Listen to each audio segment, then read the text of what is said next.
मित्रांनो, आपल्याला माहिती आहे की पी एफ अर्थात प्रॉव्हिडंट फंड हा आपल्या भविष्याची तरतूद आहे.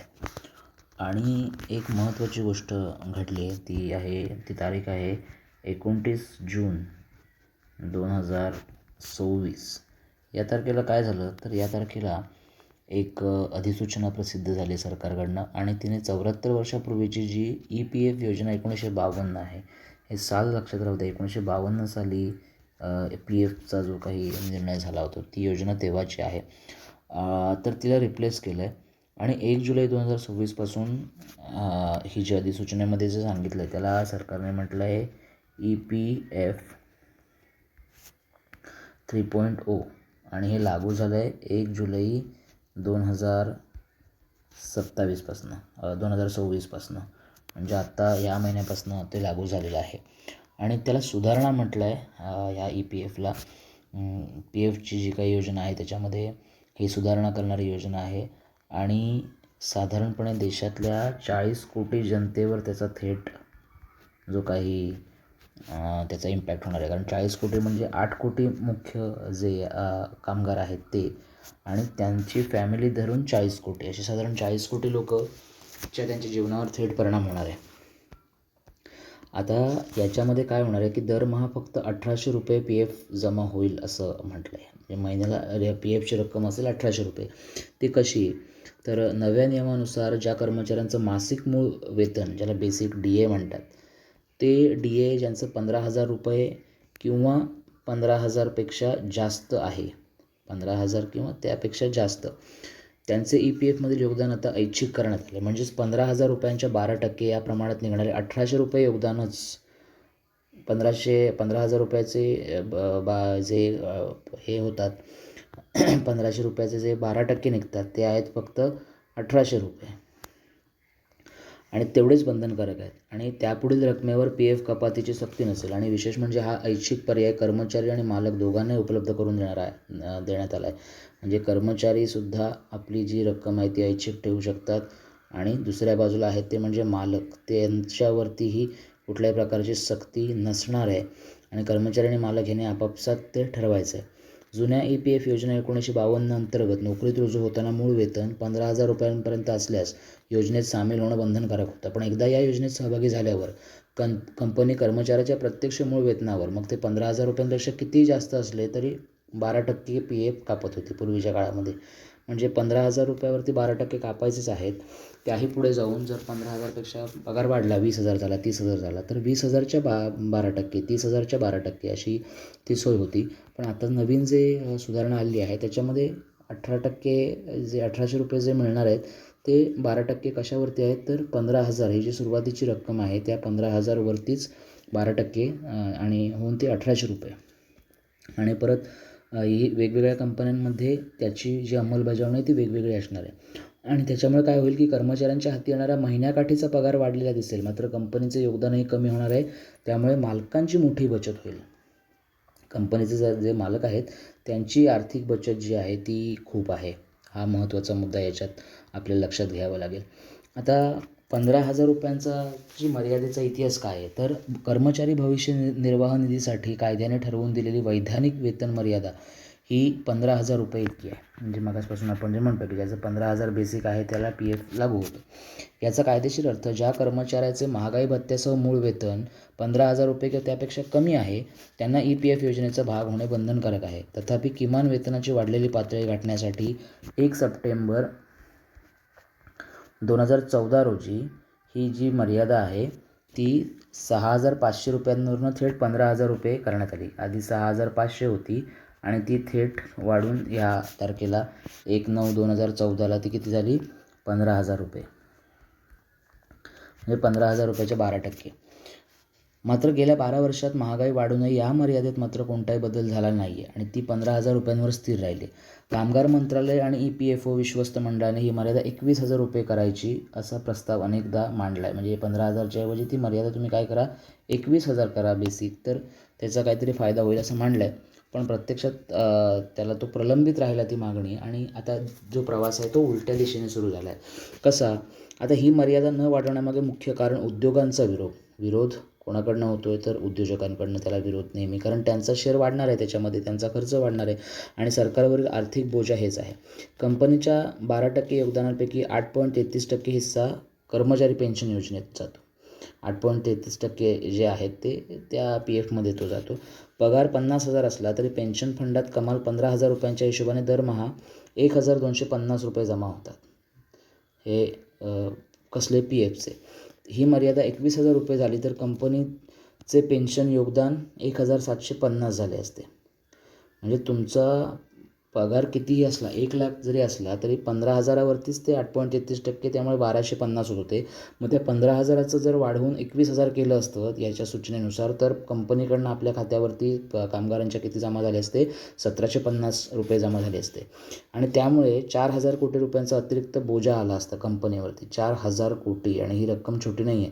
4,000 कोटी रुपयांचा निव्वळ बोजा कंपन्यांवरती आला असता आणि म्हणून त्याला विरोध होत राहिला. केंद्र सरकार स्वतः पेन्शन योजनेत केंद्र सरकारचा जो वाटा आहे तो आहे 1.16%. केंद्र सरकारकडनं टाकले जातं. म्हणजे प्रति कर्मचारी दरमहा फक्त 134 रुपये साधारणपणे प्रतिमहा 174 रुपये सरकारकडनं जमा होतात. वैधानिक वेतन मर्यादा 15,000वरून 21,000 वाढल्या. सरकारी तिजोरीतून दरमहा 1,400 कोटी रुपये अतिरिक्त द्यावे लागले असते. 1,400 कोटी अतिरिक्त. आणि वरती आपण जे कंपन्यांचं जे बघितलं त्यांना जवळपास 40,000 कोटी एक्स्ट्रा द्यावे लागले. 4,000 कोटी रुपये एकत्र द्यायला लागले असते. मग आता कंपन्यांचा फायदा कसा आहे याच्यामध्ये, कुठल्या प्रकारे कंपन्यांना फायदा होतो, तर PFसाठी योगदानाची सक्ती संपणे हा कंपन्यांसाठी मोठा दिलासा आहे. उच्च वेतन श्रेणीतील एखादा कर्मचारी त्याच्या PF खात्यात स्वतःहून जास्त योगदान चालू ठेवू इच्छित असला तरी कंपनीवर तितकेच समतुल्य योगदान देण्याचे कायदेशीर बंधन नसेल. कंपन्या आपले योगदान प्रति कर्मचारी दरमहा 1,800 रुपयांवर मर्यादित ठेवू शकतील. म्हणजे समजा एखाद्याला मोठ्या पगारावरती आहे, समजा त्याला आपण धरून चालू 60,000 रुपये पगार आहे आणि तो आपल्याकडनं दरमहा समजा 2,500 रुपये त्याला PF त्याचा कट व्हावा अशी त्याची इच्छा असेल, तर पूर्वीच्या याच्यानुसार कंपनीने पण 2,500 रुपये देणं बंधनकारक होतं. पण आता नव्या नियमानुसार कंपनी फक्त किती देणार, 1,800. म्हणजे 2,500 रुपये या कर्मचाऱ्याचे आणि 1,800 रुपये कंपनीचे, एवढे. म्हणजेच त्याच्याकडे किती जमा होणार, 4,300 PFच्या खात्यामध्ये जमा होणार. कारण कंपनी फक्त 1,800 देणार आहे, कंपनी 2,500 देणार नाही. आता रिलायन्स इंडस्ट्री असेल, अदानी एंटरप्राइजेस असेल, TCS, Infosys, L&T, Hindustan Unilever किंवा सरकारी क्षेत्रातील कोल इंडिया, इंडियन ऑइल यांसारख्या बड्या कंपन्यांमध्ये उच्च वेतन घेणाऱ्या कर्मचाऱ्यांची संख्या खूप मोठी आहे. पूर्वी कर्मचाऱ्याच्या मोठ्या पगारावर कंपन्याही मोठी रक्कम अनिवार्यपणे द्यावी लागायची. आता कंपन्यांना प्रति कर्मचारी दरमहा फक्त 1,800 रुपये द्यायला लागणार आहेत. जे वाढले असते ते 1,800 रुपयावर लिमिटेड झालं आहे आणि त्याच्यामुळे कॉर्पोरेट पातळीवर कंपन्यांची कोट्यावधी रुपयांची थेट रोख बचत, काय महत्त्वाचं आहे, त्यांची कंपन्यांची काय होणार आहे, रोख बचत होणार आहे. हा मुख्य फायदा या 3.0चा आहे.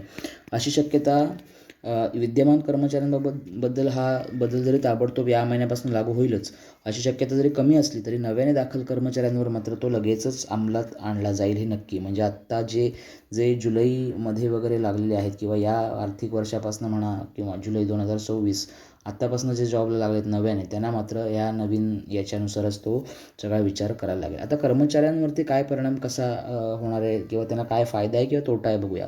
वरवर पाहता कर्मचाऱ्यांचा पगार वाढेल, पगारामध्ये काय होईल, वाढ होईल दिसेल, कारण तुमचा PF कमी कापला जातो आहे, त्यामुळे ती रक्कम वाढलेली दिसेल. पण सुरक्षेच्या दृष्टीने हा बदल सामाजिक सुरक्षा कवचाला छेद देणार आहे. आता EPF हे सक्तीच्या बचतीचे आणि निवृत्तीनंतरचा कोष उभारणारे सर्वात मोठं साधन आहे, आपल्याला माहिती आहे. आजच्या घडीला तर PF हीच सर्वाधिक आणि खात्रीशीर व्याज देणारी योजना आहे. PFचा व्याज रेट म्हणजे इंटरेस्ट रेट जो आहे तो हाय आहे खूप आणि परत खात्रीशीर आहे. त्यामुळे PFमध्ये गुंतवलेले पैसे हे चांगले रिटर्न देतात आणि दीर्घकाळात चक्रवाढ व्याजासह एक मोठी रक्कम कर्मचारी निवृत्तीसमयी यातून मिळवत आला आहे. चक्रवाढ व्याजाने पैसे म्हणजे मुद्दल आणि मिळालेलं व्याज त्याच्यावर परत व्याज चक्रवाढ पद्धतीने हे वाढ सगळी होत जाते आणि आता ते निवृत्ती साठ्याचा हा निधी जो आहे तो घटेल, कारण हे जे त्यांनी जी हे ठेवलेली आहे लिमिटेशन त्याच्यामध्ये खूप कमी निर्माण होईल. यात भर म्हणून नव्या EPF नियमांमध्ये आजारपण, शिक्षण किंवा लग्नासाठी जमा रकमेच्या तब्बल 75% पर्यंतचा भाग थेट काढण्याची मुभा आहे. म्हणजे आता काय 3 महत्त्वाची कारणं आहेत त्याच्यामध्ये. पहिलं आहे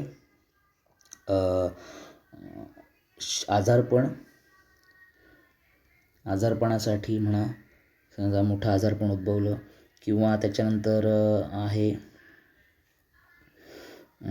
आजारपणाच्या नंतरचा मोठा विषय आहे शिक्षण आणि लग्न. आणि तिसरं आहे लग्न.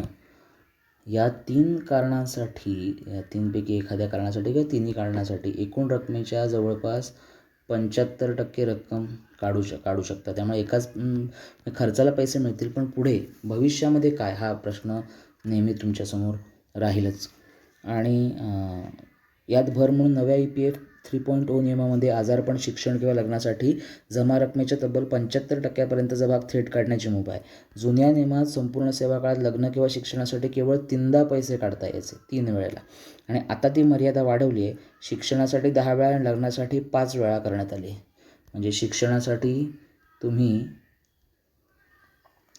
PF मधले पैसे 10 वेळा काढू शकता आणि लग्न या कारणासाठी PF मधले पैसे 5 वेळा काढू शकता. आणि त्याच्यात काय झालं आहे की हे पैसे काढण्याचं जे आहे ते अधिक सुलभ करण्यासाठी थेट ATM कार्ड आणि UPI दोन्ही तुमच्याकडे ऑप्शन्स सरकारने उपलब्ध करून दिले. तुम्ही ATMने सुद्धा पैसे काढू शकता किंवा UPIने. त्यामुळे कुठल्याही प्रकारची प्रोसेस नाही, काही नाही, डायरेक्ट PF मधले पैसे तुम्ही काढू शकता. आता EPFचा मुख्य उद्देश भविष्य निर्वाह हा आहे. पैसे काढणे बँकेइतकंच सोपं आणि झटपट होईल, तेव्हा कामगार दैनंदिन गरजा किंवा चैनीसाठीही PFचा निधी खर्च करून टाकतील. परिणामी निवृत्तीच्या वेळी हाताशी अत्यंत तुटपुंजी रक्कम शिल्लक राहील. सामाजिक सुरक्षेची इतर साधने उपलब्ध नसताना निवृत्त निधीचा असा संकोच होणे म्हणजे कामगारांचं वार्धक्य तर अंधारामध्ये ढकलण्यासारखं आहे. त्यामुळे याच्यात काही फायदे आहेत नक्कीच. कंपन्यांचा फायदा आहे किंवा कर्मचाऱ्यांनाही जास्तीचा पगार, म्हणजे पगाराच्या रकमेत वाढ होईल. परंतु भविष्य हे आता आपल्यासमोरचा जो सगळ्यात मोठा प्रश्न आहे तो म्हणजे भविष्य, सुरक्षित भविष्य. कारण येणाऱ्या काळातली आव्हानंही अतिशय खडतर आहेत. आणि या भविष्याच्या दृष्टीने जर विचार केला तर हे EPF 3.0 हा जो विषय आहे तो थोडासा रिस्की आहे.